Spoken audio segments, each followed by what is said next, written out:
بسم اللہ الرحمن الرحیم۔ ہم سورہ بنی اسرائیل کا آج سے آغاز کر رہے ہیں۔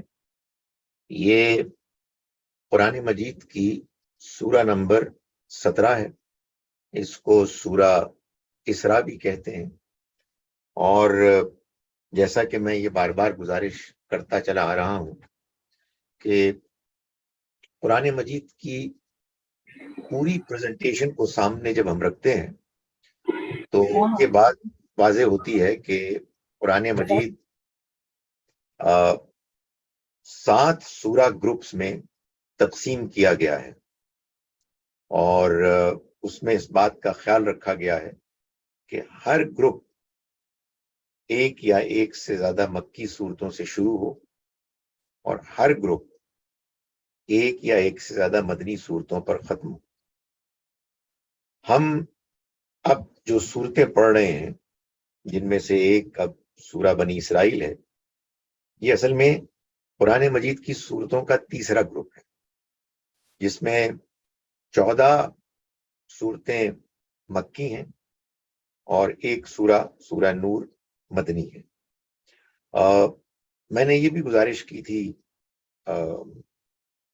بعض صورتوں کے بیان کے آغاز میں کہ قرآن مجید کی صورتوں کے 7 گروپس کے اندر بھی اس بات کا اہتمام کیا گیا ہے کہ اس میں صورتیں جوڑا جوڑا ہوں۔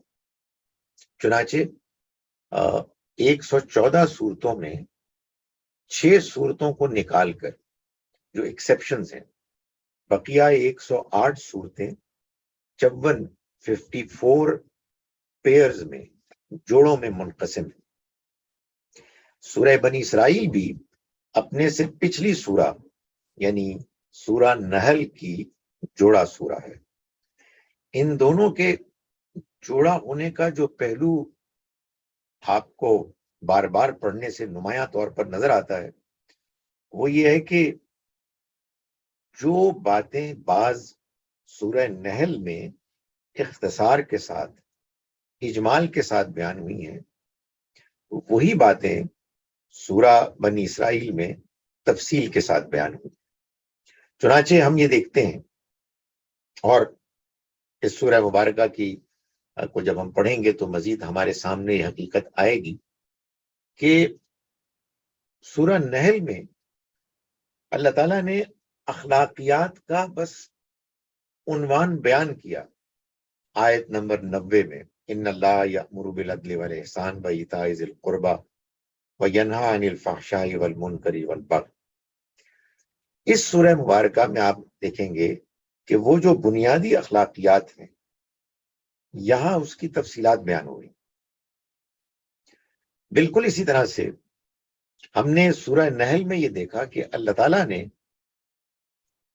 ہجرت کی طرف اشارہ کیا کہ اب ان حالات میں جو مخالفت سامنے آ رہی ہے مسلمانوں کو، انہیں ہجرت کرنا ہوگی۔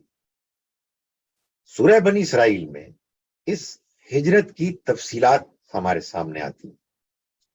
اور ایک تیسری بات بھی جو بڑی نمایاں ہے ان دونوں کے جوڑا ہونے کے تعلق کو واضح کرنے کے لیے، وہ یہ حقیقت ہے کہ سورہ نحل میں اللہ تعالیٰ نے ایک اشارہ کیا تھا، اگرچہ کہ وہ بڑا بلیغ اشارہ تھا، کہ مشرکین مکہ کے ساتھ ان کی پشت پر اب یہودی بھی کھڑے ہو گئے ہیں، جو اسلام کی بڑھتی ہوئی طاقت سے پریشان ہو کر مشرکین کو سپورٹ کر رہے ہیں اور پروپیگنڈا کر رہے ہیں۔ اللہ تعالیٰ نے اس مضمون کو وہاں بیان کیا۔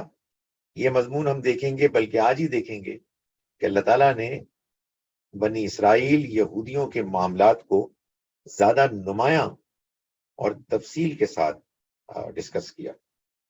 تو یہ دونوں صورتیں جوڑا صورتیں ہیں۔ ہم نے سورہ نحل کو مکمل کر لیا، اب ہم سورہ بنی اسرائیل یا سورہ اسراء کا آغاز کر رہے ہیں۔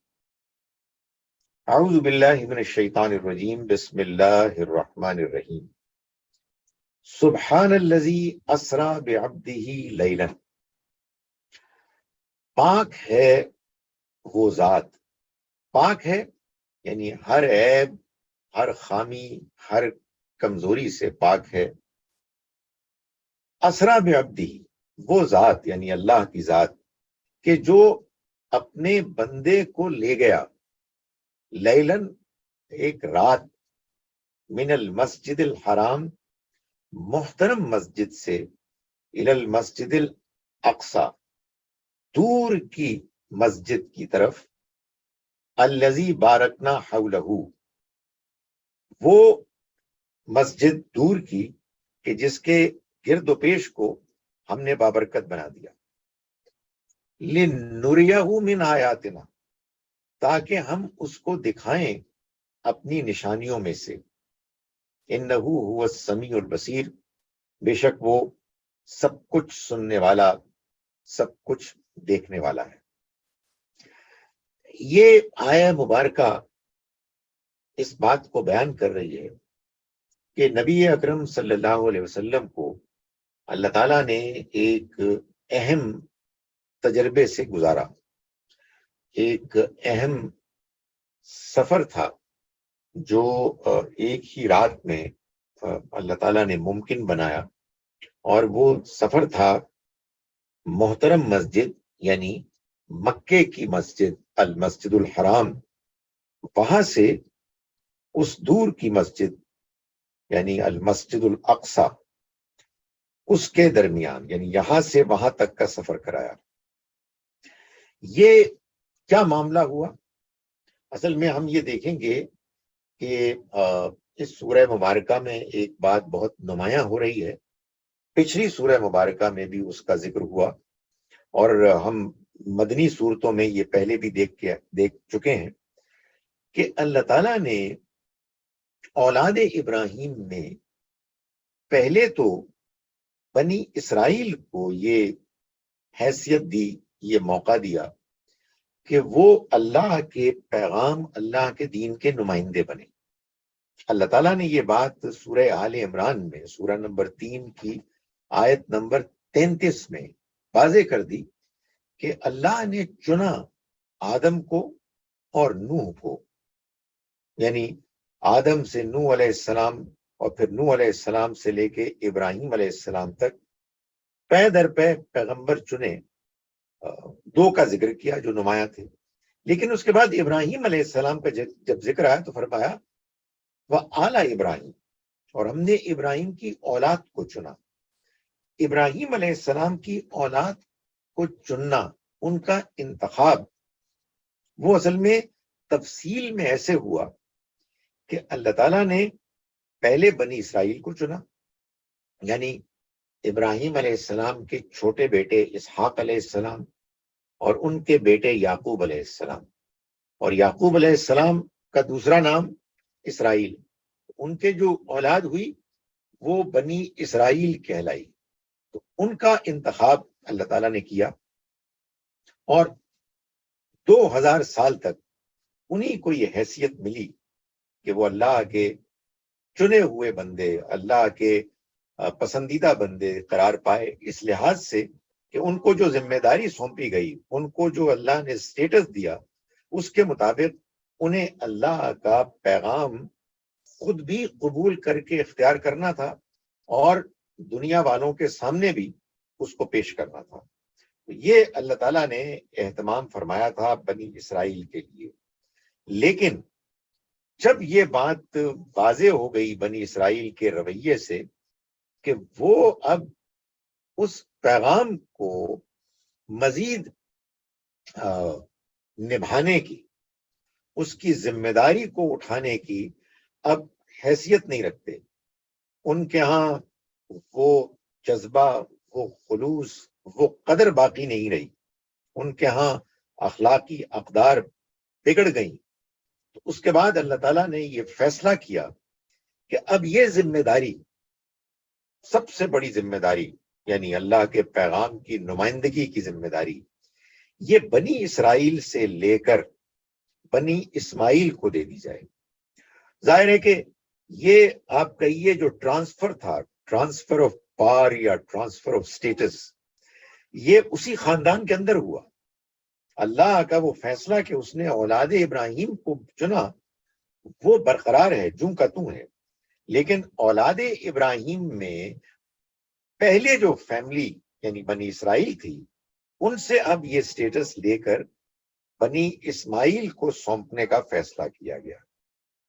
یہ بات بھی معلوم ہوتی ہے کہ پہلے ہی سے اللہ تعالیٰ نے یہ پلاننگ کر لی تھی کہ وہ اپنی 2 مسجدیں بنائے گی، ایک مسجد مکے میں جو ایک ایسی سرزمین تھی کہ جس میں کوئی زراعت کوئی کھیتی باڑی ممکن نہیں تھی، جس کو قرآن مجید نے کہا کہ وادن غیر ذی زر، ایسی وادی کہ جس میں زراعت کھیتی باڑی کا کوئی امکان نہیں تھا۔ تو ایک مسجد یہاں تھی جو پہلے بنی یعنی خانہ کعبہ المسجد الحرام، اور ایک مسجد بنی فلسطین میں یروشلم میں، اور وہ سرزمین معلوم ہوتا ہے کہ بڑی زرخیز سرزمین ہے، اس میں پھل اور سبزیاں اور کھیتیاں یہ سب کچھ تھا۔ اس کے بارے میں یہاں فرمایا گیا کہ بارکنا حولہ، جس کے گرد و پیش کو ہم نے بابرکت کر دیا۔ تو یہ جو نبی صلی اللہ علیہ وسلم کا سفر تھا جس میں آپ کو اللہ ایک رات یہاں سے وہاں لے گئے، یہ در حقیقت گویا کے آغاز تھا، اللہ کی طرف سے یہ اعلان تھا کہ اب یہ ٹرانسفر ہونے والا ہے۔ وہ مسجد بھی اب انہی کے ماننے والوں اور پیروکاروں کے سپرد کر دی جائے گی۔ یہ اس لیے ہے کہ وہ جن کو پہلے وہ مسجد اور اس کے ساتھ ساتھ وہ ذمہ داریاں سونپی گئی تھیں جس کے لحاظ سے وہ دنیا میں اللہ کے نمائندے تھے، اب ان سے وہ ذمہ داری واپس لے لی گئی ہے۔ تو یہ ہے جو آیہ مبارکہ اس بات کو بیان کر رہی ہے۔ رہی ایک ضمنی بات، آنیسٹ ٹو گاڈ وہ بالکل ضمنی بات ہے، لیکن وہ ہم لوگوں کا ذوق ایسا ہے کہ جو باتیں بالکل ضمنی ہوتی ہیں، نسبتاً غیر اہم ہوتی ہیں، وہ چھا جاتی ہیں۔ ذوق کی پستی ہے یہ، اور آنیسٹلی اس کا علاج اس کے سوا کچھ نہیں ہے کہ ہم اپنے ذوق کو بلند کریں، اور ذوق کو بلند کرنے کا طریقہ اس کے سوا کچھ نہیں ہے کہ ہم اعلیٰ چیزیں پڑھیں، اعلیٰ چیزیں سنیں، اور اعلیٰ ترین چیز کیا ہے؟ اللہ کا کلام۔ تو ہمارے ہاں کیا مشکل ہے کہ جب یہ آیہ مبارکہ آتی ہے تو اس کے بعد جو فوراً سوال پیدا ہوتا ہے کہ یہ آیت معراج کے سفر کو بیان کر رہی ہے، اور معراج کا سفر جو ہے وہ جسمانی ہوا تھا۔ قرآن مجید کی آیت نمبر 60 یعنی اسی سورہ مبارکہ کی یہ بتاتی ہے کہ یہ سفر ایک رویا تھا، یعنی یہ ایک روحانی سفر تھا، اور اس کو سن کے لوگ بڑے مایوس ہوتے ہیں۔ میں اس میں بھی ذرا 2-4 جملے بولنا چاہتا ہوں۔ آپ قرآن مجید کو پڑھیں تو آپ کو یہ معلوم ہوگا کہ اللہ تعالیٰ کفار کو یہ کہہ رہے ہیں ایمان لاؤ۔ کس بنیاد پر؟ اس قرآن کو پڑھ کر، اس قرآن کو سن کر، اس پر غور کر کے۔ جب تم اس کو پڑھو گے تو تم یہ محسوس کرو گے کہ یہ تو اللہ کا کلام ہے، یہ انسانی کلام ہو ہی نہیں سکتا۔ تمہاری اپنی زبان ہے، لیکن تم اپنی زبان کیا ایسا کوئی کلام لا سکتے ہو؟ جس کو چاہے بلا لو، اکٹھا کر لو، نہیں لا سکتے۔ تو قرآن مجید نے تو ساری دعوت اس بنیاد پر دی کہ یہ اللہ کا کلام ہے، جو اس کو کھلے ذہن کے ساتھ پڑھے گا وہ اس پر ایمان لائے گا۔ اور اس کو ماننا اصل میں انسان کی عقل، انسان کے ذوق، انسان کے سچائی کے لیے اپنے ذہن اور دل کو کھلا رکھنے کے نتیجے میں اس کو یہ ایمان، اس کو یہ ہدایت حاصل ہوگی۔ مگر آپ دیکھیں کہ بار بار قرآن یہ بتاتا ہے کہ کفار جو بدذوق لوگ تھے وہ یہ کہتے تھے جی کہ ہمیں کوئی نشانی دکھائیں، یعنی کوئی معجزہ دکھائیں، کو پتہ لگے نا کوئی آسمان سے کوئی فرشتہ اتر رہا ہے، کو معلوم ہو۔ اسی سورہ مبارکہ میں آگے چل کے آپ دیکھیں گے کہ انہوں نے کہا کہ کوئی یہاں صحرا میں کوئی آپ کا باغ ہو، کوئی محل ہو آپ کا، ایسے ہی مان لیں ہم آپ کی بات۔ یہ بدذوقی تھی۔ بدقسمتی سے یہی بدذوقی مسلمانوں میں چلی آئی، اور ان کے خیال میں جب تک معراج فزیکل نہیں ہو، فائدہ کیا ہوا؟ حقیقت واقعہ یہ ہے کہ جو مشاہدہ اسپرچل ایکسپیرئنس سے ہوتا ہے وہ بھرپور ہوتا ہے. آنکھ جو کچھ دیکھتے ہیں بہت چھوٹا منظر ہوتا ہے، آپ بس ایک چیز سامنے دیکھ رہے ہوتے ہیں، لیکن اگر فرض کیجئے کہ آپ کو ایک پوری پکچر دکھا دی جائے، اور ظاہر ہے کہ جب آپ کو اس کو جب نبی صلی اللہ علیہ وسلم کو دکھائی گئی ہوگی تو وہ تو ایک مکمل کمپلیٹ پکچر ہوگی جس میں چیزیں بھی دکھائی گئیں، تجربہ بھی کرایا گیا، اور اس کی حکمت بھی بتائی گئی. تو یہ قرآن سے بالکل واضح ہے. اب لوگ اگر اپنے ذوق کی وجہ سے اس کو نہ ماننا چاہیں ان کی مرضی ہے، لیکن حقیقت واقعہ یہ ہے کہ یہ ایک بہت غیر معمولی واقعہ تھا، اور اس واقعے کے نتیجے میں گویا کہ یہ اعلان ہو گیا کہ اب اللہ کی طرف سے جو امت لیڈ کرنے والی ہے اب وہ بنی اسرائیل نہیں رہی، بلکہ یہ بنی اسماعیل، جن کی نمائندگی، جن کے پیغمبر، جن کے لیڈر محمد صلی اللہ علیہ وسلم ہیں، یہ اب ان کو سپرد کی جا رہی ہے. تو فرمایا سبحان الذی، پاک ہے ہر عیب سے وہ ذات، اسرا بعبدہ، وہ ہستی کے جو لے گیا اپنے بندے کو. یہاں نبی صلی اللہ علیہ وسلم کا نام نہیں لیا، یہاں آپ کو براہ راست خطاب نہیں کیا گیا، بلکہ کیا کہا گیا؟ اپنے بندے کو. یہ اس میں جو محبت، جو التفات، جو نبی صلی اللہ علیہ وسلم کی غیر معمولی حیثیت اللہ کے نزدیک ہے، یہ اس لفظ میں بیان ہو رہی ہے، میرا بندہ، اس کا بندہ. لیلن، وہ لے گیا ایک ہی رات میں، من المسجد الحرام، محترم مسجد سے، الی المسجد الاقصی، اس دور والی مسجد کی طرف. میں نے گزارش کی کہ دو ہی مسجدیں تھیں، اللہ کی دو مسجدیں تھیں، ایک یہاں اور ایک دور کی. وہ دور کی مسجد بارکنا حولہ، ہم نے جس کے گرد و پیش کو بابرکت کر دیا، لنریہ من آیاتنا، تاکہ ہم دکھائیں اسے اپنی نشانیوں میں سے. یعنی وہ نشانیاں کہ جن سے یہ بات واضح ہو جائے کہ اب یہ دنیا میں دین کے پیغام اور ہدایت کی جو پیشوائی ہے، اس کی ذمہ داری اب آپ کے سپرد ہے. آپ اور آپ کے ماننے والے، آپ کے ساتھی، یہ وہ لوگ ہیں کہ جن کو اب یہ ذمہ داری ملنے والی ہے. انہ هو السمیع البصیر، بے شک وہ سب کچھ سننے والا، سب کچھ دیکھنے والا ہے. اس نے وہ سب کچھ سن بھی لیا کہ جو بنی اسرائیلیوں نے کہا، سب کچھ دیکھ بھی لیا جو انہوں نے حرکتیں کی. اس کے بعد مزید اب وہ ڈیزرو نہیں کرتے کہ ان کو یہ حیثیت اور مقام ملے. چنانچہ اللہ نے یہ فیصلہ کر لیا.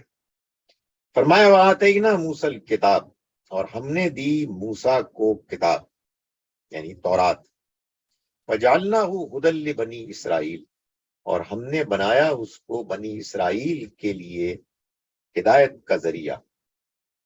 وہ ہدایت کیا تھی؟ اگر آپ اس کا خلاصہ کریں ان اے نٹ شیل، اللہ تتخذوا من دونی وکیلا، کہ تم میرے سوا کسی کو اپنا کارساز نہ بناؤ. اللہ ہی ہے کہ جو تمہارے کام کرنے والا ہے، اللہ ہی ہے کہ جو بھروسے کے لائق ہے، وہی ہے کہ جس پر تمہیں توکل کرنا ہے. وکیلا، یہی اس دین کا اصل پیغام ہے. اس پیغام کی یہ حیثیت ختم ہو گئی، دین ختم ہو گیا. آپ نے اللہ کے علاوہ اوروں پر بھروسہ کرنا شروع کر دیا، اوروں سے دعائیں کرنی شروع کر دی، اوروں کے آگے جا کے سجدے شروع کر دیے، تو ختم ہو گیا دین، کچھ بھی نہیں رہا دین میں. اس لیے کہ دین کا لب لباب یہاں بیان کیا جا رہا ہے کہ تم میرے سوا کسی اور کو وکیل کارساز نہیں بناؤ گے. یہ اصل میں جو بات ہے، یہ آیت نمبر 2، یہ گویا کہ یہ بتا رہی ہے کہ دیکھو یہ جو بنی اسرائیلی ہیں، ان کا اب پیریڈ اوور ہو گیا، ان کی اننگز ختم ہے، ان کا عہد ختم ہوا، اور اس دور کی مسجد کے یہ لوگ نگہبان، ذمہ دار بنائے گئے تھے. یہ ہم آپ کو بتا رہے ہیں اب کہ یہ جو کچھ ہوا یہ کچھ ایسے ہوا، اس کی یہ تفصیل ہے جو اب آپ کے سامنے ہم پیش کر رہے ہیں۔ وہ تفصیل کیا ہے کہ ہم نے موسیٰ کو کتاب دی یعنی تورات، اور ہم نے اس کو ہدایت کا ذریعہ بنایا، یعنی بنی اسرائیل سے اس بات کا تقاضا کیا کہ وہ اس کتاب کی رہنمائی میں اپنی زندگی گزاریں، اور ان کو یہ کہا کہ دیکھو میرے سوا کسی کو اپنا کارساز، اپنا وکیل، ایسی ہستی نہ بنانا کہ جس پر تمہیں بھروسہ ہو میرے سوا۔ ذریۃ من حملنا مع نوح، فرمایا کہ اے اولاد نوح، اے ان لوگوں کی اولاد جنہوں نے نوح کے ساتھ کشتی پر جو سوار ہوئے، یعنی یہ بتایا گیا کہ دیکھو بنی اسرائیل کے لوگوں، تم وہ لوگ تھے کہ جو ان کی اولاد تھے کہ جن کو اللہ تعالیٰ نے اس طوفان میں جس میں ساری انسانیت غرق ہو گئی تھی، تمہارے آباء و اجداد تھے کہ جن کو اللہ تعالیٰ نے زندگی بخشی، اور پھر تم کو ان کے ذریعے سے زندگی ملی، تم نے اس کی قدر نہیں کی۔ تو یہ بنی اسرائیل کے لیے اللہ تعالیٰ نے جو ہدایت بنائی، اس کے ساتھ فرمایا کہ اے ان لوگوں کی اولاد جنہیں ہم نے نوح کے ساتھ کشتی پر سوار کیا، ذریۃ من حملنا مع نوح انہ کان عبدا شکورا، اور وہ بے شک بہت شکر گزار بندے تھے۔ یعنی نوح علیہ السلام کے بارے میں یہ بتایا کہ وہ اللہ کے شکر گزار بندے تھے، تبھی تو ان کو اللہ تعالیٰ نے یہ مقام، یہ شرف دیا۔ تم سے بھی یہی توقع تھی کہ تم بھی شکر گزار رہو گے، لیکن تم نے شکر گزاری کا حق ادا نہیں کیا۔ فرمایا وَقَضَيْنَا إِلَىٰ بَنِي إِسْرَائِيلَ فِي الْكِتَابِ لَتُفْسِدُنَّ فِي الْأَرْضِ مَرَّتَيْنِ وَلَتَعْلُنَّ عُلُوًّا كَبِيرًا، اور بنی اسرائیل کو ہم نے اسی کتاب میں اپنے اس ارادے سے، اس فیصلے سے آگاہ کر دیا کہ تم ضرور فساد مچاؤ گے زمین میں 2 مرتبہ، اور بہت سرکشی دکھاؤ گے، بہت حد سے آگے بڑھو گے۔ یعنی مستقبل میں جو کچھ ہونے والا تھا ان کی کتابوں میں اس کو بیان کر دیا گیا، آج بھی ان کی کتابوں میں اس کا تذکرہ موجود ہے۔ قرآن مجید نے تو اس کو یوں سمجھیے کہ ایک خلاصہ بیان کر دیا کہ لَتُفْسِدُنَّ فِي الْأَرْضِ، تم لازماً زمین میں فساد مچاؤ گے، مرتين 2 مرتبہ، وَلَتَعْلُنَّ، اور تم بہت سرکشی کرو گے، بہت حد سے آگے بڑھو گے، عُلُوًّا كَبِيرًا، بہت آگے بڑھنا۔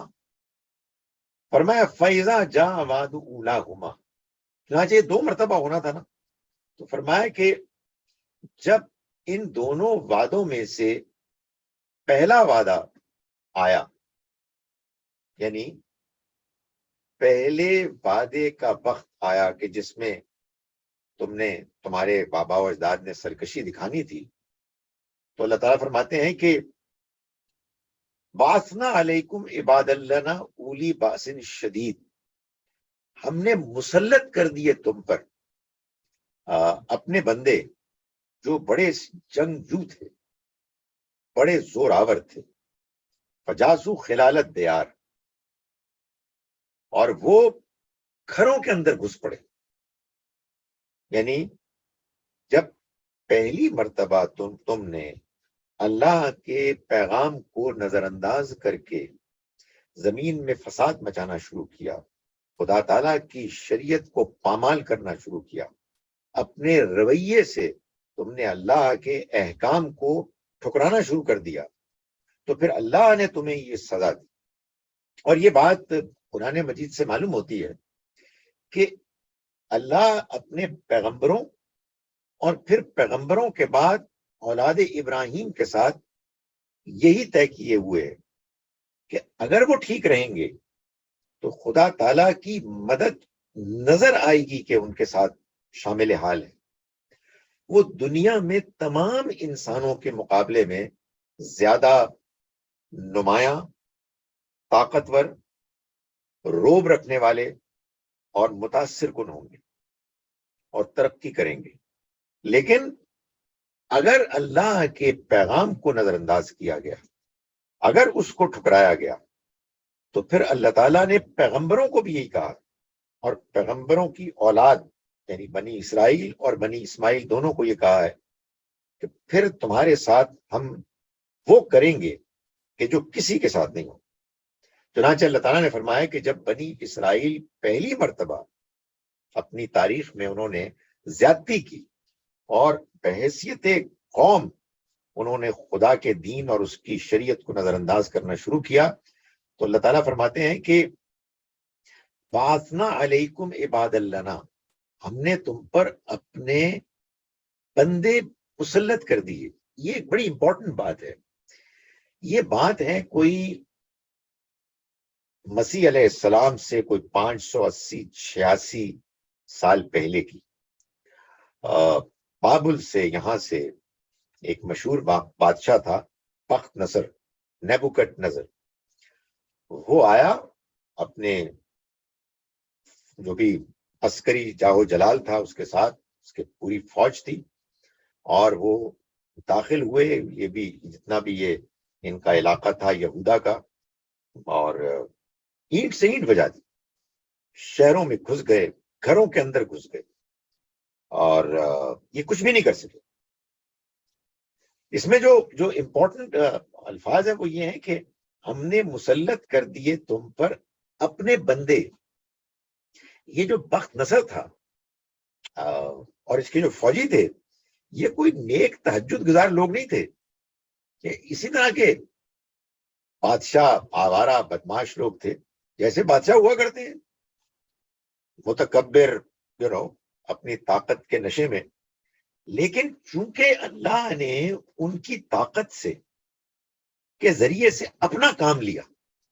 وہ کیا کام تھا کہ اپنے اس امت کو پیٹا کہ جس کی سلیکشن اس نے خود کی تھی، لیکن اس سلیکشن کے بعد انہوں نے اس کے پیغام کی قدر نہیں کی، اور وہ سرکش ہو گئے اور تکبر میں مبتلا ہو گئے، اور انہوں نے بد اخلاقی شروع کر دی، جھوٹ بولنا شروع کر دیا.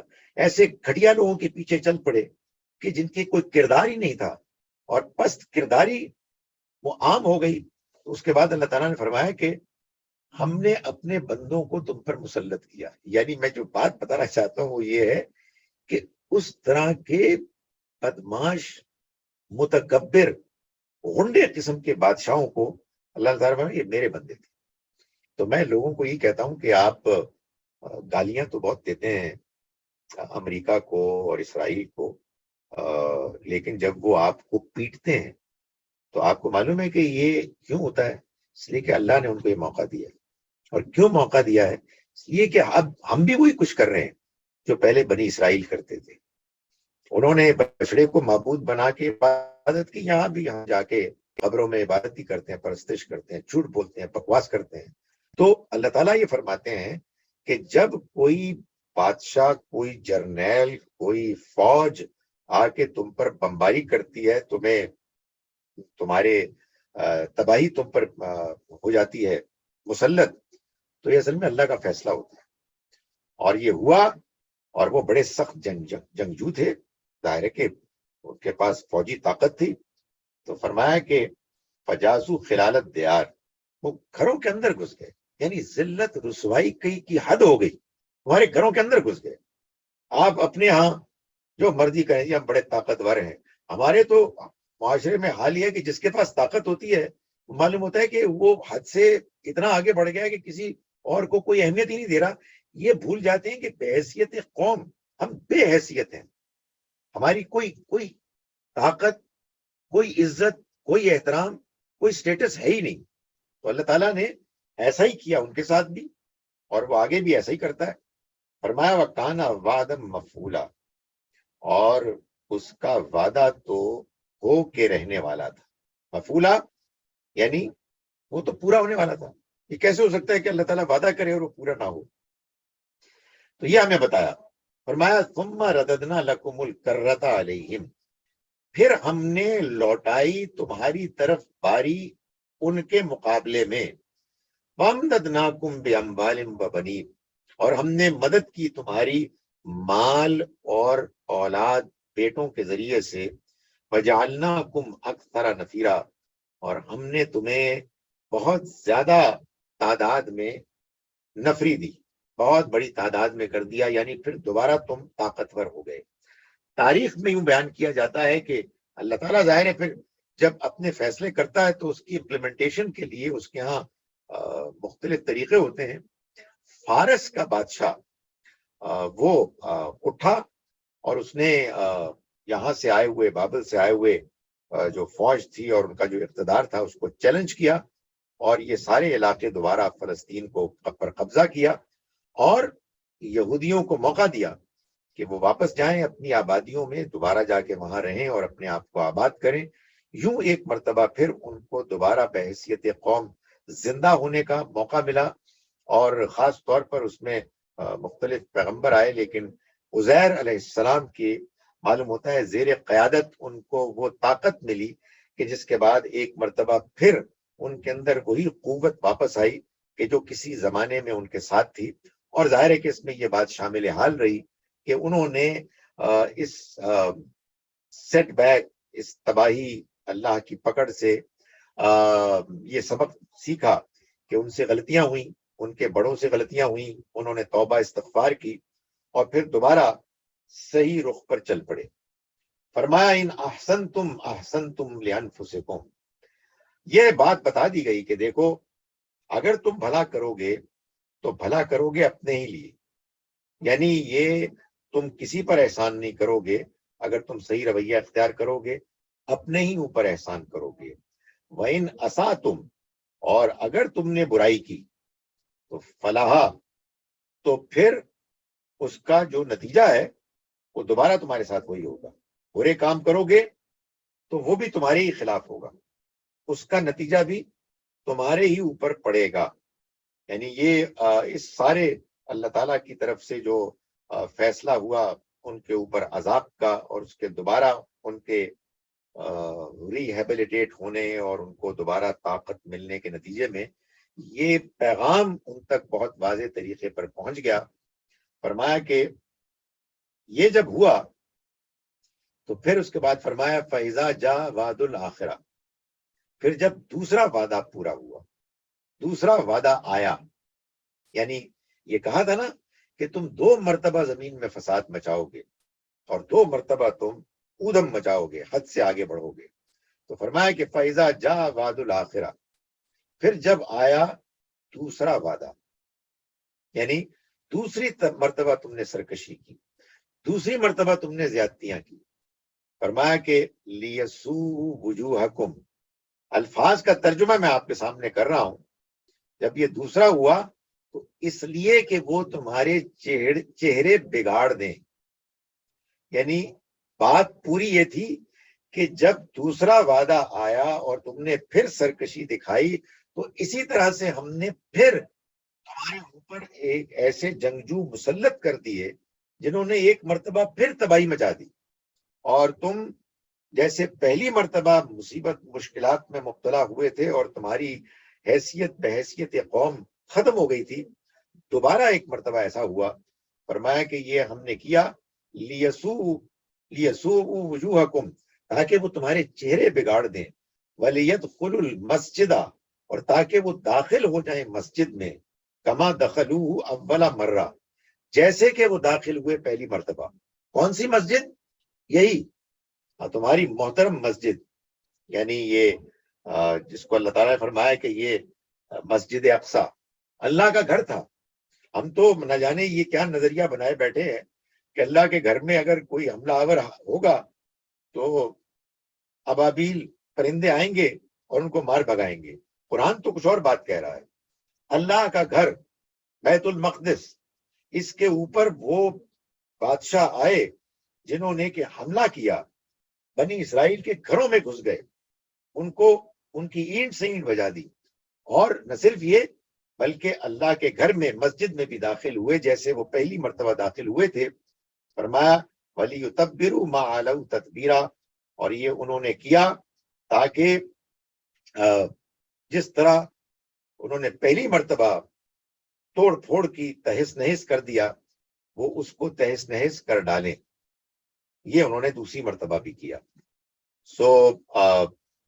یہ اللہ تعالیٰ نے تاریخ بیان کرنے کے بعد، ان پر یہ بات واضح کرنے کے بعد کہ یہ تمہاری تاریخ میں تم لوگوں کے ساتھ ہو چکا ہے، اب تم جس جگہ جس مقام پر کھڑے ہو وہاں اللہ تعالیٰ ان کو خطاب کر کے اب یہ فرماتے ہیں کہ عسا، کیا خبر، ربکم، کہ تمہارا رب، آئیں یرحمکم، تم پر رحم کرے۔ 2 مرتبہ تو تم اس تجربے سے گزر چکے ہو، اب تمہیں خود فیصلہ کرنا ہے۔ عسا ربکم ان یرحمکم، کیا خبر کہ تمہارا رب پھر تم پر رحم کرے، لیکن وَإِنْ عُدْتُمْ، اگر تم نے پھر کیا، عدنا، تو ہم پھر ویسا ہی کریں گے۔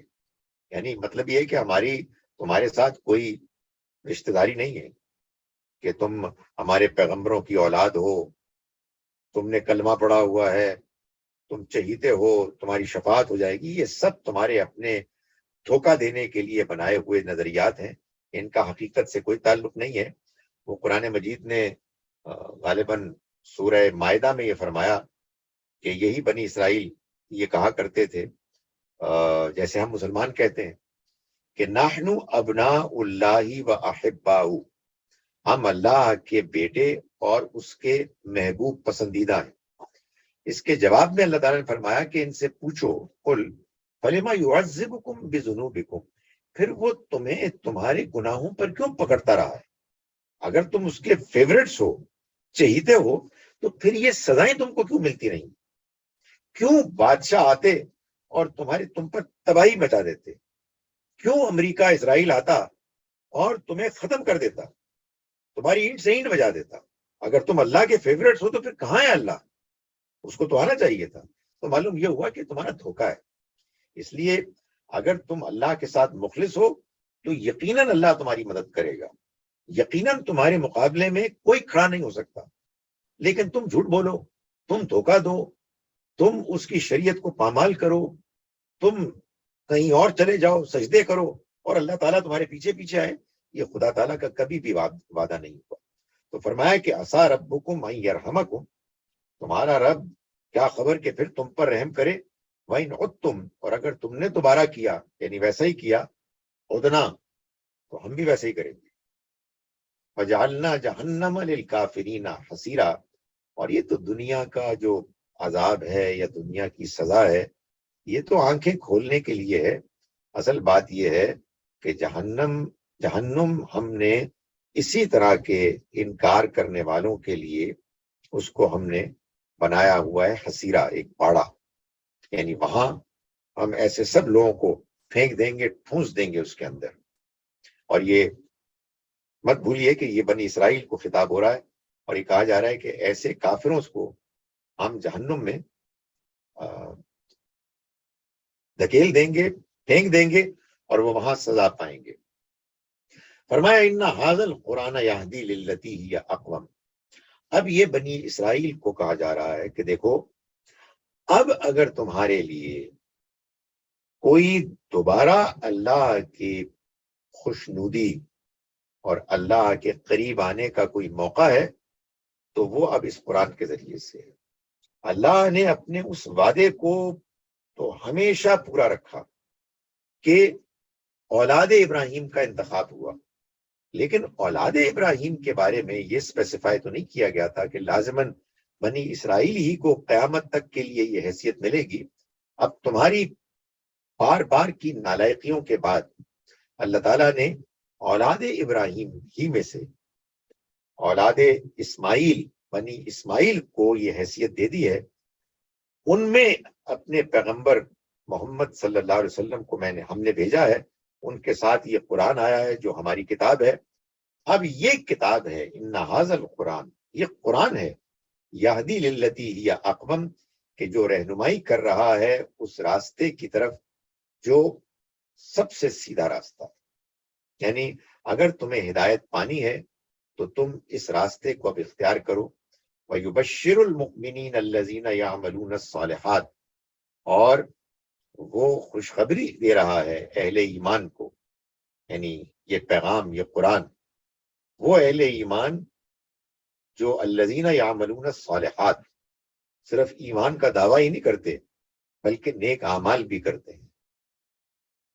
کیا خوشخبری دے رہا؟ ان لہم اجرا کبیرا، کہ ان کے لیے بڑا اجر ہے. اب اگر تم کو اے بنی اسرائیلیو اللہ کا قرب چاہیے تو تمہیں اب اس قرآن کو فالو کرنا ہے. اور ظاہر ہے کہ جس زمانے میں ہم اس قرآن کو پڑھ رہے ہیں، اس کا پیغام ہمارے لیے یہ ہے کہ ہم مسلمان جو اصل میں بنی اسماعیل ہی کے پیروکار ہیں، یا کہیے انہی کے کیٹیگری میں ہم آتے ہیں، ہمارے لیے بھی اگر اللہ کی رضا اور خوشنودی کو پانے کا کوئی طریقہ ہے تو اس قرآن کے ذریعے سے ہے کہ جو بالکل سیدھے راستے کی طرف رہنمائی کرتا ہے. اور وہ ان کے لیے ہے کہ جو اہل ایمان، جو ایمان لائیں ٹھیک طرح سے، یعنی بات کو صحیح طرح سے سمجھیں، سمجھنے کے بعد دیانتداری سے اس کو مانیں. ایمان کا مطلب ہے ان حقائق کو ماننا جن حقائق کو ماننے کی اللہ دعوت دیتا ہے اپنے پیغمبروں کے ذریعے سے، جو نظر تو نہیں آتے لیکن ان کے دلائل اتنے واضح ہیں کہ اگر دیانتداری سے انسان ان کو سنے اور پڑھے تو وہ لازماً ان کو قبول کرے گا. ان حقائق کو ماننے کے لیے دیانتداری ضروری ہے. ہمارے یہاں لوگوں کا خیال یہ ہے کہ ایمان کا مطلب یہ ہے کہ جو والدین نے ہم کو بتا دیا اس کو مان لیں، بلکہ لوگ ضد کرتے ہیں کہ آپ کا تعلق جس مذہبی گروہ سے ہے بس اسی کے ساتھ قائم رہیں، یہی ایمان ہے، یہی ہدایت ہے. تو اللہ تعالیٰ یہ فرما رہے ہیں کہ یہ اصل میں قرآن ہے کہ جو رہنمائی کرتا ہے بالکل سیدھے راستے کی، اور وہ خوشخبری دیتا ہے اہل ایمان کو جو نیک اعمال کرتے ہیں کہ ان کے لیے بڑا اجر ہے. وَأَنَّ الَّذِينَ لَا يُؤْمِنُونَ بِالْآخِرَةِ، اور قرآن یہ واضح کرتا ہے کہ وہ لوگ کہ جو آخرت پر ایمان نہیں رکھتے، اعتدنا لہم عذابا علیما، ہم نے ان کے لیے ایک دردناک عذاب تیار کر رکھا ہے. آخرت پر ایمان نہیں رکھتے سے مراد یہ بھی ہے کہ آخرت کو نہیں مانتے، اور اس کا مطلب یہ بھی ہے کہ بظاہر تو مانتے ہیں مجبوراً، اس لیے کہ ظاہر ہے کہ جب وہ ایک ایسے معاشرے میں پیدا ہوئے ہیں جہاں آخرت کو مانا جا رہا ہے تو یہ بھی مانیں گے، لیکن پریکٹیکلی نہیں مانتے. عملاً ان کا خیال یہ ہے کہ آخرت اگر ہوگی تو ہماری سفارش وہاں ہمارے کام آئے گی، ہمیں ہمارے گناہوں پر وہاں پکڑ نہیں ہوگی. مسلمان، آج کا مسلمان بڑی تعداد میں اسی دھوکے میں مبتلا ہے. اور قرآن سے معلوم ہوتا ہے کہ وہ لوگ کہ جو سفارش اور شفاعت کی بنیاد پر آخرت میں کامیابی کی امیدیں رکھے ہوئے ہیں، وہ اصل میں آخرت کو مانتے ہی نہیں. اس لیے کہ آخرت میں تو اللہ تعالیٰ انصاف کریں گے، آخری درجے کا انصاف ہوگا، جس کی جو پرفارمنس دنیا میں تھی اس کے مطابق. تو اگر کوئی شخص آخرت کی بنیاد پر پرفارمنس کی بنیاد پر، ایمان اور نیک اعمال کی بنیاد پر آخرت میں کامیابی اور ناکامی کے فیصلے کا قائل نہیں ہے تو اصل میں وہ آخرت کو مانتا ہی نہیں. یہاں یہ خاص طور پر بنی اسرائیل کے حوالے سے کہا جا رہا ہے کہ وہ لوگ کہ جو آخرت پر ایمان نہیں رکھتے، ہم نے ان کے لیے ایک دردناک عذاب تیار کر رکھا ہے. وَيَدْعُ الْإِنسَانُ بِالشَّرِّ دُعَاءَهُ بِالْخَيْرِ، ظاہر ہے کہ یہ سورہ مکی سورہ ہے اور اس میں اصلاً خطاب مشرکین مکہ سے، اہل کتاب خاص طور پر یہودیوں کا ذکر تو اس پہلو سے آ گیا کہ وہ مشرکین کی پشت پناہی کر رہے تھے. لیکن یہ جو تھے لوگ مشرک، یہ بار بار یہ کہتے تھے کہ آپ ہمیں ڈراتے ہیں کہ کوئی عذاب آ جائے گا، کبھی آیا تو ہے نہیں، وہ نشانی دکھا دیں. یعنی پتہ لگنا چاہیے کہ بھائی ڈرانے کے لیے وہ دو چار پتھر گرے ہیں ہمارے اوپر تاکہ ہم کچھ ہوشیار ہو جائیں.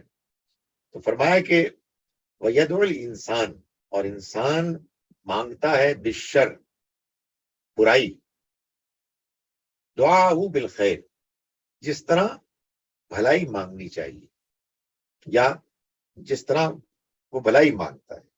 یعنی مطلب یہ ہے کہ مانگنے کی چیز تو خیر ہے، مانگنے کی چیز تو یہ ہے کہ اللہ تعالیٰ کی رحمت، اس کی مہربانی نازل ہو، مگر اس کی جگہ پر یہ انسان، یہ انکار کرنے والے لوگ یہ عذاب مانگ رہے ہیں، یہ عذاب کی نشانی مانگ رہے ہیں. کتنی عجیب بات ہے.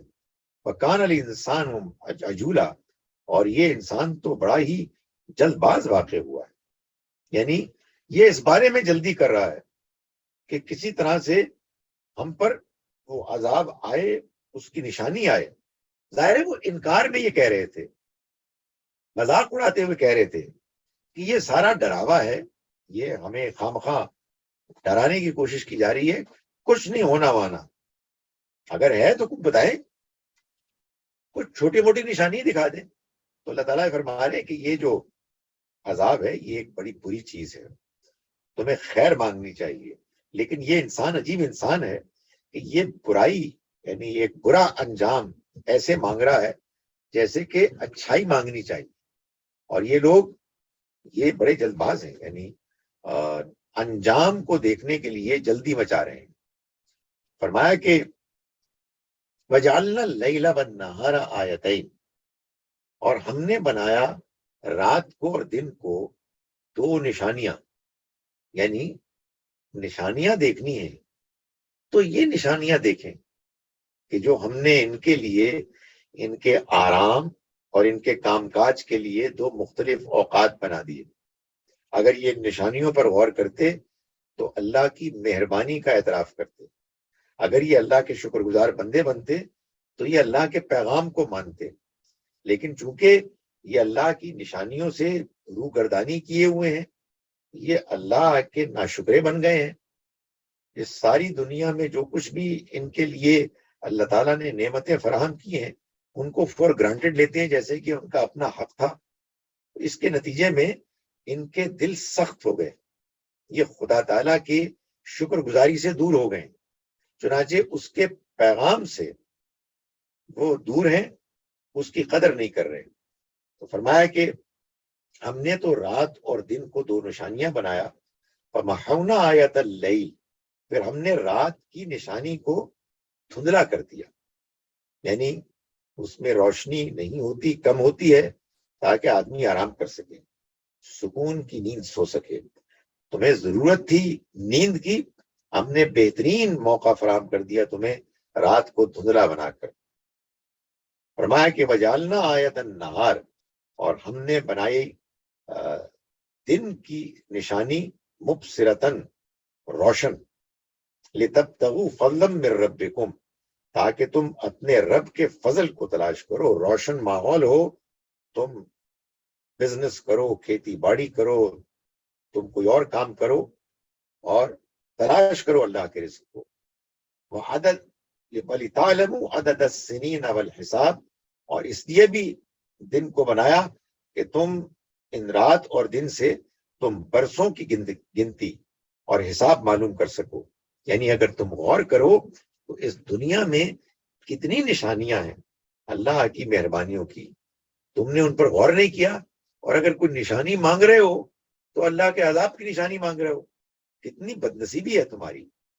فرمایا کہ وَكُلَّ شَيْءٍ فَصَّلْنَاهُ تَفْصِيلًا، اور ہر چیز ہم نے اس میں بیان کر دی ہے تفصیل کے ساتھ.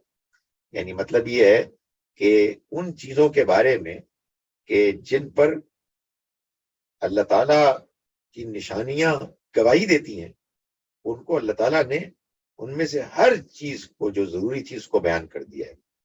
یہ بھی ہمارے ہاں ایک بڑی بدنصیبی ہے کہ قرآن مجید کو سمجھنے میں لوگوں نے جو اپروچز اختیار کی ان میں بعض ایسی خامیاں موجود ہیں کہ جن کے بعد قرآن مجید سمجھ میں ہی نہیں آ سکتا.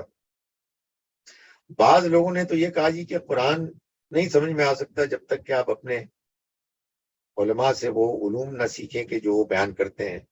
قرآن سمجھ میں نہیں آ سکتا جب تک کہ آپ پرانے لوگوں کی باتیں نہ سنیں جب تک کہ آپ حدیث نہ پڑھیں.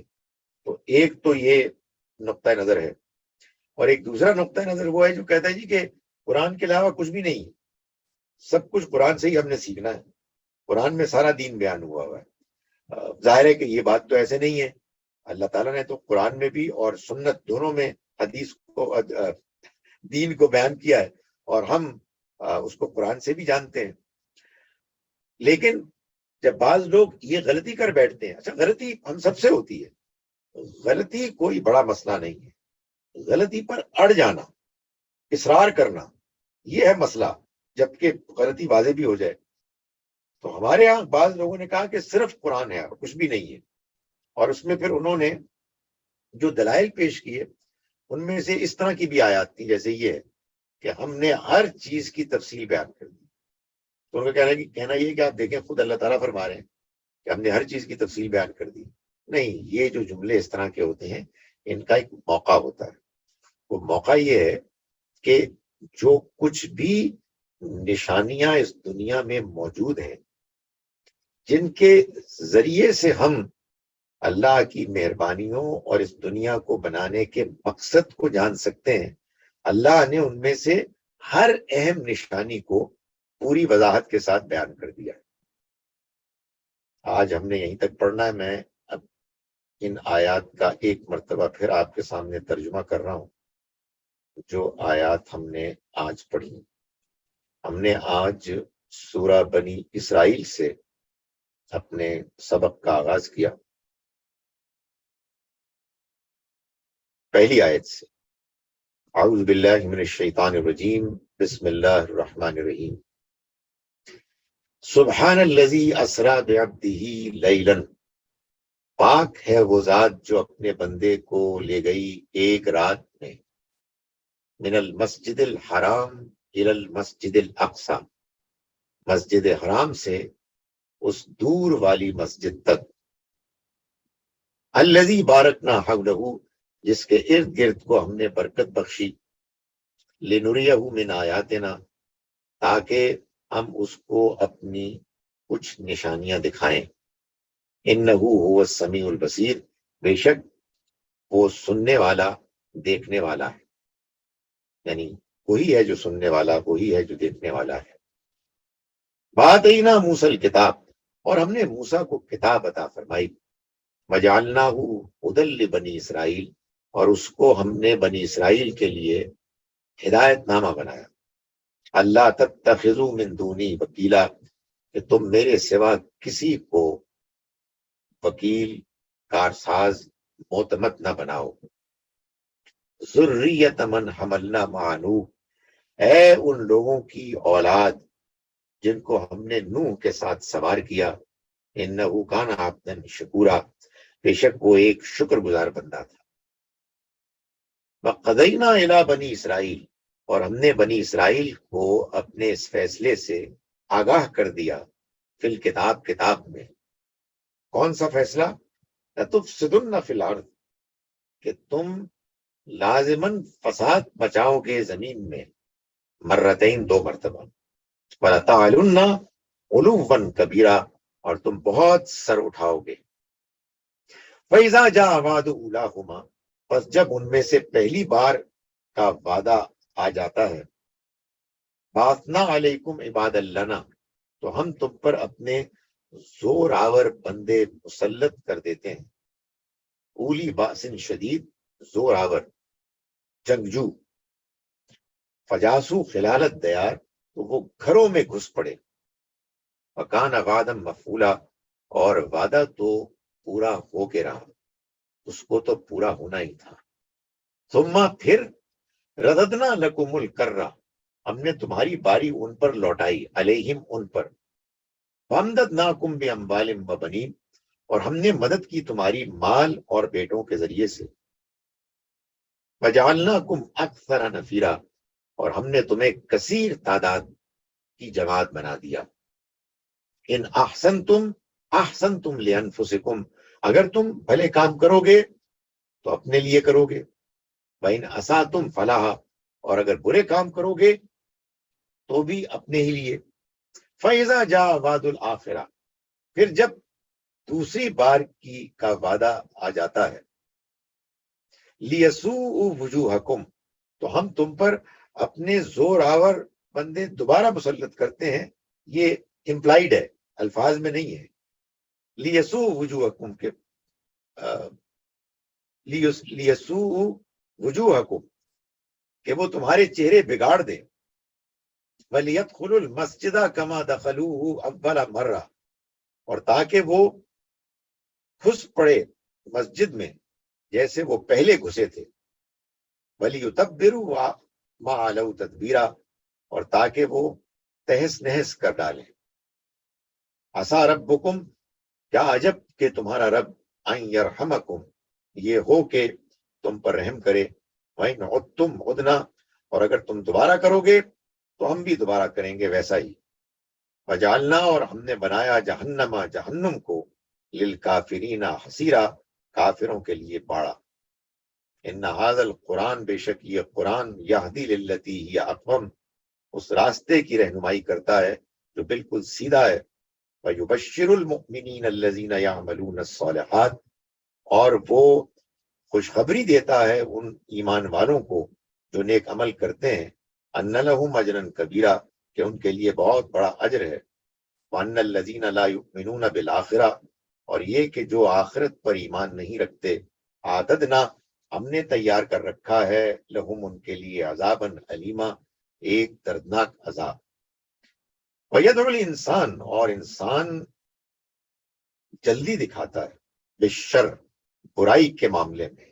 دعاہ بالخیر، بھلائی کا طالب بننے کی بجائے، جیسے بھلائی کا طالب بننا چاہیے ویسے. وکان الانسان عجولا، اور انسان بڑا ہی جلد باز ہے. وجعلنا اللیل والنہار، اور ہم نے بنایا رات اور دن کو، آیتین، دو نشانیاں. فمحونا آیت اللیل، سو ہم نے رات کی نشانی کو دھندلی کر دیا تاکہ تم اس میں آرام کر سکو. وجعلنا آیت النہار، اور ہم نے دن کی روشنی کو، مبصرتاً، روشن بنایا. لتبتغوا فضلا من ربکم، تاکہ تم اپنے رب کے فضل کو تلاش کرو. ولتعلموا، اور تاکہ تم جان لو، عدد السنین والحساب، سالوں اور حساب کی تعداد. وکل شیء فصلناہ تفصیلا، اور ہر چیز کو ہم نے پوری پوری تفصیل کے ساتھ کھول دیا، ہم نے بیان کر دیا. اقول قولی ھذا واستغفر اللہ لی ولکم. اب آپ سوال کر سکتے ہیں.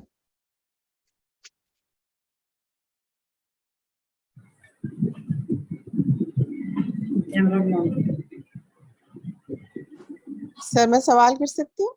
نائب آپ کا کنڈکٹر. جی میں سوال کر سکتی ہوں؟ جی آپ اپنا سوال کیجیے. جی السلام علیکم سر.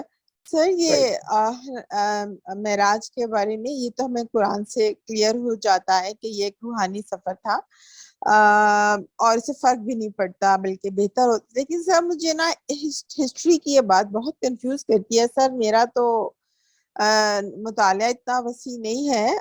سر یہ جو ہسٹری میں اتنا وہ آتا ہے، اتنی اسٹرانگ یہ حدیث میں ساری باتیں آ گئیں، اور پھر وہ دوسری بات شاید یہ بھی مجھے صحیح نہیں پتا ہو کہ معراج کے سفر کی تصدیق کرنے پر حضرت ابو بکر رضی اللہ عنہ کو صدیق کا لقب ملا تھا.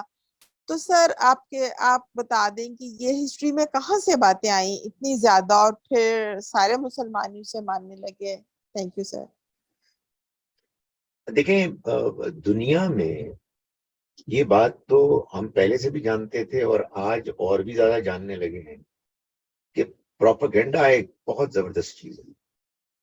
یعنی آپ اتنا بولیں ایک بات کو کہ لوگ اس کو صحیح سمجھنے لگیں. یہ مذہب میں بھی ہوتا ہے اور مذہب کے علاوہ بھی ہوتا ہے. اتنا زیادہ ہو چکا ہے کہ حقیقت واقعہ یہ ہے کہ میں آپ کے سامنے اس کی مثالیں بھی نہیں دے سکتا، اس لیے کہ مذہبی پروپیگنڈے میں آپ لوگ بھی اس میں متاثر ہوں گے. اس لیے کہ ریپیٹ کرنا اوور اینڈ اوور اگین اور اس کو ڈراماٹائز کرنا، اس کے نتیجے میں کیا ہوتا ہے کہ جو صحیح بات ہے وہ آپ بول ہی نہیں سکتے. یعنی حقیقت واقعہ یہ ہے کہ جس کو آپ پروپیگنڈا کہتے ہیں اس میں بعض لوگ جان بوجھ کر ایسے کرتے ہیں، اتنے سخت الفاظ استعمال کرتے ہیں کہ کوئی نارمل گفتگو نہیں ہو سکتی. تو یہی معاملہ اس میں بھی ہوا ہے معراج کے واقعے میں. یہ تو میں نے آپ کو قرآن مجید کی روشنی میں بتایا ہے. میں آپ سے گزارش کرتا ہوں کہ اگر آپ کے پاس وقت ہے تو آپ غامدی صاحب کے جو 23 اعتراضات پر جوابات میں اسرا معراج کے واقعے پر جو کلپس ہیں حسن الیاس صاحب کے ساتھ GCIL کے یوٹیوب چینل پر، وہ آپ سن لیں. اس میں غامدی صاحب نے ایک ایک حدیث کو بھی بیان کیا کہ جو اس سلسلے میں آئی ہے، اور قرآن سے ہی نہیں حدیث سے بھی یہی واضح ہوتا ہے کہ یہ واقعہ جسمانی نہیں تھا بلکہ جیسا کہ قرآن مجید نے واضح کیا روحانی تھا. رہی یہ بات کہ حضرت ابو بکر کو صدیق اس لیے کہا گیا، دیکھیں اگین ہمیں نہیں معلوم ہے، یہ تو ایک بات مشہور ہو گئی، اور ظاہر ہے کہ جب کوئی چیز مشہور ہو جاتی ہے تو پھر اس کو بہت زیادہ ایمفسائز کیا جاتا ہے. اور وہی میں نے گزارش کی کہ پروپیگنڈا کا یہ ایک بہت زبردست اصول ہے، اتنا زیادہ بیان کرو کہ وہ لوگوں کے لیے ایمانیات بن جائے. تو اگر فرض کیجئے کہ ہم مان لیتے ہیں کہ حضرت ابو بکر کو صدیق اسی لیے کہا گیا، تو اس میں کیا مسئلہ ہے؟ نبی صلی اللہ علیہ وسلم نے پورے اعتماد کے ساتھ یہ بات بیان کی کہ میں خانہ کعبہ سے میں بیت المقدس گیا. ظاہر ہے کہ یہ واقعہ ہوا، یعنی روحانی طور پر ہونے کا مطلب یہ نہیں ہے کہ وہ واقعہ نہیں ہوا، وہ واقعہ ہوا. آپ نے باقاعدگی ہوش و حواس یہ سب تجربہ کیا. بعد میں جب کفار نے شبے کا اظہار کیا تو آپ کو باقاعدہ وہ جگہیں دکھائی گئیں، آپ نے ان کی تفصیل بتائی. میں پھر گزارش کروں گا، یہ تفصیل محض آنکھوں سے دیکھنے سے یاد نہیں رہتی. آنکھوں پہ جا کے آپ دیکھتے ہیں، ایک مرتبہ وزٹ کرتے ہیں، بھول جاتے ہیں. تو یہ سب کچھ ہوا ہے. لیکن میں نے گزارش کی کہ آپ دیکھیں کتنی بڑی ٹریجڈی ہے کہ وہ جو کفار کی ذہنیت تھی کہ نہیں کوئی فزیکل میریکل نظر آئے گا تو ہم مانیں گے، ہمارے یہاں بھی وہی ذہنیت آئی ہے کہ جب تک کوئی چیز اس طرح سے مافوق الفطرت طور پر نظر نہ آئے اس وقت تک فائدہ کیا ہوا، اس میں کیا بڑی بات ہوئی. میں ویسے ایک اور بات گزارش کروں کہ یہ جو کچھ بھی تفصیلات معراج کے واقعے میں حدیث میں آتی ہیں یہ فزیکل ہو کیسے سکتی؟ اس لیے کہ نہ ابھی جنت ہے نہ ابھی جہنم ہے. نبی صلی اللہ علیہ وسلم کو جنت بھی دکھائی گئی، جہنم بھی دکھائی گئی، وہاں لوگوں کو بھی دکھایا گیا. کن لوگوں کو؟ آپ کے امتیوں کو. امتی تو ابھی جانے شروع ہوئے تھے. سو یہ کسی صورت بھی فزیکل سینس میں تو سمجھ میں نہیں آ سکتی بات. Thank you sir. Miss Shabnam I believe آپ کا فالو اپ کوشچن ہے، ہم اپنے نیکسٹ کوشچن کے بعد اس کو دوبارہ لیتے ہیں. نیکسٹ کوشچن ہے سر رانا امبرین خضر صاحبہ کا. آئی بلیو آپ ایک سوال کرنا چاہ رہی تھی، اپنا مائک انمیوٹ کر لیجئے اور سوال کر لیں. Thank you. السلام علیکم ڈاکٹر صاحب. وعلیکم السلام. السلام علیکم. وعلیکم السلام. ڈاکٹر صاحب میرا کوشچن یہ ہے، اسی سورہ سے ریلیٹڈ میرا سوال ہے کہ حضرت محمد صلی اللہ علیہ وسلم جب معراج پہ گئے اور یہ واقعہ ہوا اور آ کے انہوں نے بیان فرمایا تو بہت سی احادیث مبارکہ میں اس کا ذکر آیا ہے کہ ان کے بارے میں یہ کہا جاتا تھا، جب انہوں نے یہ اپنی سچائی بیان کی تو یہ بھی لوگوں نے گواہی کے طور پہ کہا کہ جی ان کا بستر گرم تھا. جب وہ گئے تشریف لے کے گئے ان کا بستر گرم تھا، ان کے دروازے کی جو کنڈی تھی وہ تالا یا کنڈی جو بھی تھی وہ ہل گئی تھی، اور اس کے بعد جو وضو کیا انہوں نے، وہ وضو جس نلکے سے کیا اس کا ہلکا ہلکا پانی بھی بہ رہا تھا قطرہ قطرہ. اور بعد میں یہ بھی بیان کیا گیا کہ جس جانور پہ وہ سوار ہو کر گئے تھے اس کا نام براق تھا، اور وہ براق جو ہے مسجد نبوی میں، بلکہ نہیں سوری مسجد نبوی میں نہیں، خانہ کعبہ میں ایک جگہ ہے جہاں پر جب میں نے دوران حج وہاں وزٹ کیا تو اس جگہ پہ انہوں نے ہمیں کسی نے وزٹ کرایا تھا تو انہوں نے بتایا کہ میں آپ کو ایسی جگہ پہ لے کے آیا ہوں کہ جب حضور پاک صلی اللہ علیہ وسلم معراج پہ تشریف لے گئے تھے تو اس جانور پہ بیٹھ کے آپ تشریف لے کے گئے تھے جو اڑتا تھا، جس کے 2 پر تھے، اور جس کو کہا گیا کہ یہ بہت تیز رفتار جانور تھا براق, تو اس کو یہاں باندھا گیا تھا, یہ وہ مقام ہے جہاں براق کو باندھا گیا تھا. تو ڈاکٹر صاحب میرا کوشچن یہ ہے کہ آپ نے فرمایا کہ یہ روحانی سفر تھا, ٹھیک ہے میں اس کو مانتی ہوں, میرا دماغ بھی اس کو مانتا ہے, یو آر رائٹ, لیکن یہ باتیں کہاں تک سچ ہیں یہ جو بیان کی گئیں, اور پھر سب سے بڑھ کے یہ کہ چلیں وہ باتیں تو بیان کی گئیں ایک الگ چیز ہے, لیکن یہ جو بیان کیا گیا کہ وہ جانور وہاں باندھا گیا اور یہ مقام ہے جہاں پہ اس کو چلیں نہیں باندھا گیا لیکن وہ وہاں کھڑا ہوا آپ کے گھر کے باہر, تو اس کی کیا حقیقت ہے, کائنڈلی آپ بتائیں گے قرآن و سنت کی روشنی میں؟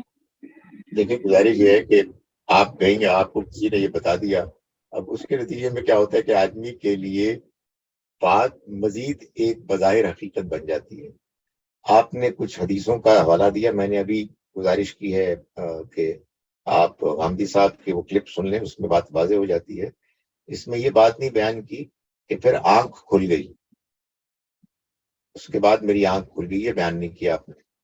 سو گزارش یہ ہے کہ جب ساری حدیثوں کو سامنے رکھتے ہیں اور قرآن کی روشنی میں دیکھتے ہیں تو بات بالکل واضح ہو جاتی ہے. لیکن میں نے گزارش کی نا کہ لوگوں کو چونکہ وہ جو فزیکل واقعہ ہے وہ فیسنیٹ کرتا ہے, اور میں آپ کو بتاؤں اس کا کیا نقصان ہوتا ہے. ایک تو خیر ظاہر ہے کہ ہمیں سچ بات ماننی ہے, چاہے لوگ اس کو سن کر مخالف ہی کیوں نہ ہو جائیں, لیکن سچ بات میں اور وہ بات کی جو سچ نہیں ہے اس میں جو فرق ہوتا ہے اس کے پھر نتیجے نکلتے ہیں. ایک بڑا نتیجہ یہ نکلا ہے کہ میں نے جیسے کہ گزارش کی, مسلمان کا بھی یہ ٹیسٹ بن گیا ہے کہ اس کو قرآن ایز اٹ از فیسنیٹ ہی نہیں کرتا. وہ اس کے لیے, میں اللہ مجھے معاف کرے, میں آپ کو حقیقت بتا رہا ہوں, ایک اٹریکٹیو کتاب ہے ہی نہیں. وہ کہانیاں چاہتے ہیں, وہ مافوق الفطرت چیزیں چاہتے ہیں. یہی وجہ ہے کہ آپ یہ دیکھیے کہ ہمارے یہاں بہت سے لوگ ہیں جو کہتے ہیں کوئی ایسے بزرگ پہنچے ہوئے ملے کہ جو کچھ چیزیں دکھا دیں. قرآن اس کے برعکس بار بار یہ کہہ رہا ہے کہ ہم نے کچھ نہیں دکھانا. اگر آپ کی عقل اندھی ہے, اگر آپ غور کرنے کے لیے تیار نہیں ہیں, آپ اللہ کی آیات کی روشنی میں سچائی کو, دین کو سمجھنے کے لیے تیار نہیں ہے, تو پھر اس کے بعد کچھ بھی نہیں ہو سکتا. سو یہ ساری باتیں جو ہے نا, یہ حدیث میں جس طرح سے بیان ہوئی ہیں, دیکھیں وہ کیسے بیان ہوتی ہیں. ایک صاحب نے ایک بات سنی, آگے بیان کر دی, انہوں نے آگے بیان کر دی. آپ کو اگر کسی بھی ٹاپک سبجیکٹ کے بارے میں صحیح بات جاننی, اس ٹاپک کی ساری حدیثیں جمع کر لیں, اس لیے کہ سب کو جمع کریں گے تو کچھ پکچر واضح ہوگی. اور اگر قرآن میں کچھ بیان ہوا ہے اس کی روشنی میں اس کو دیکھیں گے, بات بالکل واضح ہو جائے گی, ہر چیز اپنی جگہ پر جمع ہو جائے گی. ہاں البتہ وہ جو ایک رومانس ہے جو لوگوں نے پیدا کر دیا ہے ایک خاص اس کے نیریٹو ڈسکرپشن سے, اس کے بارے میں ظاہر ہے کہ لوگوں کو مایوسی ہوگی. اچھا لوگ ظاہر ہے کہ پھر جب یہ پروپیگنڈا جب ہوتا ہے تو اس میں یہ کبھی نہیں ہوتا کہ لوگ دوسری طرف کی پوری بات بیان کریں. آپ نے شاید یہ کبھی نہیں سنا ہوگا کہ عائشہ رضی اللہ عنہا کا یہی پوائنٹ آف ویو تھا کہ یہ روحانی ہے. لیکن سچی بات یہ ہے کہ زیادہ امپورٹنٹ چیز یہ ہے کہ قرآن نے اس کو رویا کہا آیت نمبر 60 میں, اور بخاری کی وہ حدیث اگر پوری کی پوری آپ ٹھیک طرح سے پڑھ لیں, سن لیں, اور میں نے گزارش کی کہ آپ جا کے GCIL کے یوٹیوب میں جو 23 اعتراضات ہیں اس میں معراج اسرا کے واقعے کا جو ڈسکرپشن, اس میں کئی کلپس ہیں, ان کو آپ سنیں گے تو آپ کو وہ ساری حدیثیں آپ کے سامنے آ جائیں گی کہ جو اوتھینٹیکلی اس معاملے میں بیان کی گئی ہیں, تو بات بالکل واضح ہو جاتی ہے کہ اس کا کوئی امکان نہیں. میں نے ابھی گزارش کی نا کہ ایک اور بات آپ غور کریں کہ وہ قیامت تک کے لوگ اور امتی دکھا دیے گئے جنت میں جہنم میں, حالانکہ ابھی تو نہ جنت ہے نہ جہنم ہے. ظاہر ہے یہ روحانی ہی ہو سکتا ہے تو تبھی ہوگا, ورنہ تو کوئی اور طریقہ نہیں ہے. لیکن کچھ نہیں کیا جا سکتا جبکہ ایک چیز اتنی زیادہ لوگوں کو فیسنیٹ کرتی ہے. کسی طرح کی مایوسی ہم لوگ پیدا کرتے ہیں جب ہم کہتے ہیں کہ بی بی ہاجرہ کا وہ صفا مروہ والا واقعہ بھی نہیں ہوا, وہ بھی قرآن سے معلوم ہوتا ہے, لیکن اس کو بھی ایک ایسی لوگوں نے اپنے لیے چیز بنا لیا ہے کہ جس کے بعد جو صحیح بات قرآن مجید کی ہے وہ ان کو اپیل ہی نہیں کرتی. جی تھینک یو سر. مس شبنم آپ اپنا مائک انمیوٹ کر لیجیے اور اپنا سوال کنٹینیو کر لیں. سر میرا سوال نماز باجماعت کے بارے میں. سر مجھے کافی سال پہلے ہماری کلاس ہوتی تھی تو مجھے لیڈیز میں ہی